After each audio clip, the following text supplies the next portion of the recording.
Investment Bharat में संपत्ति बनाने का एक महत्वपूर्ण तरीका माना जाता है। ये महंगाई को हराने, हमारे फाइनेंशियल गोल को पूरा करने में काफ़ी हद तक मदद करता है। इसके लिए हम अपना पैसा bank, FD, RD, post office scheme, PPF, mutual fund और स्टॉक मार्केट जैसे क्षेत्र में इन्वेस्ट करते हैं। इनमें से सबसे ज़्यादा पॉपुलर है म्यूचुअल फंड। आप इसकी पॉपुलैरिटी का अंदाज़ा इस बात से लगा सकते हैं कि 31 मार्च 2022 तक हमारे देश में टोटल म्यूचुअल फंड का कॉर्पस 37.22 लाख करोड़ रुपया हो चुका है। वहीं 31 मई 2022 तक 133.33 म्यूचुअल फंड फॉलियो हैं, यानी कि 13.33 crore mutual fund folio registered हैं। तो आज के इस वीडियो में हम एक ऐसी म्यूचुअल फंड स्कीम के बारे में बात करने वाले हैं जिसमें अगर आप 5,000 रुपये पर मंथ की एसआईपी करते हैं तो आपको मेच्योरिटी पे 1.35 करोड़ रुपये देखने को मिलेगा। वहीं अगर आप इस म्यूचुअल फंड में 1 लाख रुपये एक बार में लमसम अमाउंट इन्वेस्ट करते हैं तो आपको मेच्योरिटी पे आपका पैसा 26 गुना होकर मिलेगा। तो कौन सी है ये स्कीम, जानेंगे आज के इस वीडियो में। हम बात कर रहे हैं कैनरा रेवेको फ्लैक्सी कैप फंड के बारे में। फ्लैक्सी कैप फंड की सबसे खास बात ये होती है कि ये फंड हर तरीके के फंड में इन्वेस्ट करते हैं और इन फंड के लिए कोई मार्केट कैपिटलाइजेशन वाली बाउंड्री नहीं होती है। Flexi cap fund small cap company में भी इन्वेस्ट करते हैं, लार्ज कैप वाली कंपनी में भी इन्वेस्ट करते हैं और साथ ही साथ ये मिड कैप वाली कंपनी में भी इन्वेस्ट करते हैं। इस म्यूचुअल फंड की करंट एनएवी की बात करें तो है 214.90 to 220। इस म्यूचुअल फंड को कई लीडिंग वेबसाइट ने 5 स्टार रेटिंग दिया है। वहीं इस म्यूचुअल फंड की अगर फंड साइज की बात करें तो है 7262 करोड़ रुपया। हमें इस स्कीम में एसआईपी और लमसम दोनों तरीके से इन्वेस्ट करने का ऑप्शन दिया जाता है। हम इस स्कीम में मिनिमम 1,000 रुपये से अपनी एसआईपी की शुरुआत कर सकते हैं और मैक्सिमम एसआईपी करने की यहाँ पे कोई भी लिमिट नहीं रखी गई है। हमें इस स्कीम में मिनिमम 5,000 रुपये से लमसम अमाउंट इन्वेस्ट कर सकते हैं और मैक्सिमम लमसम अमाउंट इन्वेस्ट करने की यहाँ पे कोई भी लिमिट नहीं रखी गई है। अगर हम इस म्यूचुअल फंड की अगर पिछले पास्ट रिटर्न पे नज़र डालें तो पिछले 1 साल का एवरेज रिटर्न है 22%। वहीं पिछले 3 साल का एवरेज रिटर्न है 14.57%। वहीं पिछले 5 साल का एवरेज रिटर्न 13.54% और जब से ये म्यूचुअल फंड लॉन्च हुआ है तब से इस म्यूचुअल फंड ने 13.57% का रिटर्न दिया है। आइए अब हम इसको एसआईपी और लमसम दोनों तरीके से कैलकुलेट करके देखते हैं।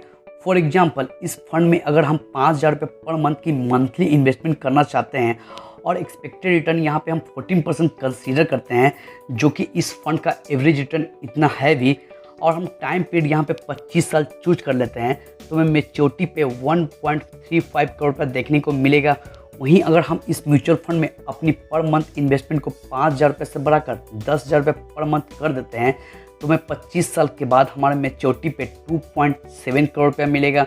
वहीं अगर हम इस स्कीम में अपनी 10,000 रुपये की एसआईपी को अपने टाइम पीरियड को 25 साल से बढ़ाकर 30 साल कर देते हैं तो हमें 30 सालों के बाद हमें मेच्योरिटी पे 5.49 करोड़ रुपये मिलेगा। अगर हम इस म्यूचुअल फंड स्कीम में एसआईपी नहीं करना चाहते हैं और एक बार में लमसम अमाउंट इन्वेस्ट करना चाहते हैं तो अगर हम इस स्कीम में 1 लाख रुपये एक बार में इन्वेस्ट करते हैं और रिटर्न भी हम यहाँ पे 14% कंसीडर करते हैं और टाइम पीरियड भी 25 साल के लिए हम इन्वेस्ट करते हैं तो हमें 25 साल के बाद 26,46,192 रुपया देखने को मिलेगा। वहीं 1 लाख रुपया हम अगर 30 सालों के लिए इन्वेस्ट करते हैं तो 30 साल के बाद हमें मेच्योरिटी पे 50,95,016 रुपया देखने को मिल जाएगा। वीडियो में आगे बढ़ने से पहले आपको बता दूं, ये वीडियो किसी भी प्रकार का रिकमेंडेशन वीडियो नहीं है। ये वीडियो सिर्फ एजुकेशन पर्पस के लिए बनाई गई है। अगर आप इस म्यूचुअल फंड स्कीम में इन्वेस्ट करना चाहते हैं तो इन्वेस्ट करने से पहले आप अपने फाइनेंशियल एडवाइज़र की सलाह जरूर लें और आप भी अच्छे से रिसर्च कर लें। वहीं अगर हम इस म्यूचुअल फंड की करंट होल्डिंग की बात करें तो है ICICI bank, HDFC bank, Reliance industries, Infosys, TCS, SBI, जो अपने सेक्टर की जानी मानी कंपनी है और अच्छी रिटर्न देने वाली कंपनी है। वहीं अगर हम इस म्यूचुअल फंड के अगर सेक्टर एलोकेशन की बात करें तो ये म्यूचुअल फंड स्कीम अपने इन्वेस्टर का 95.82% इक्विटी मार्केट में इन्वेस्ट करती है और 4.18% कैश के रूप में अपने पास रखती है। इस स्कीम का एक्सपेंस रेशियो की बात करें तो है 0.52%। वहीं इस म्यूचुअल फंड स्कीम का एग्जिट रेट है 1%। अगर हम इस म्यूचुअल फंड में 1 साल के भीतर अगर एग्जिट कर लेते हैं तो हमें 1% का एग्जिट लोड देना पड़ेगा। अब जानते हैं इस म्यूचुअल फंड स्कीम के टैक्स बेनिफिट के बारे में। तो हमें शॉर्ट टर्म कैपिटल गेन होने पे हमें 15% का टैक्स देना पड़ेगा, वहीं लॉन्ग टर्म कैपिटल गेन होने पे हमें 10% का टैक्स देना पड़ेगा। लेकिन ये 10% का टैक्स तभी देना पड़ेगा जब हमारा प्रॉफिट एक फाइनेंशियल ईयर में 1 लाख रुपये से ज़्यादा होगा तब। अगर आप किसी और म्यूचुअल फंड के बारे में जानकारी लेना चाहते हैं तो आप हमें कमेंट बॉक्स में ज़रूर बता सकते हैं। तो आज के इस वीडियो में हमने जाना कैनरा रेवेको फ्लेक्सी कैप फंड के बारे में। इसके बारे में हमने पूरी जानकारी ले ली।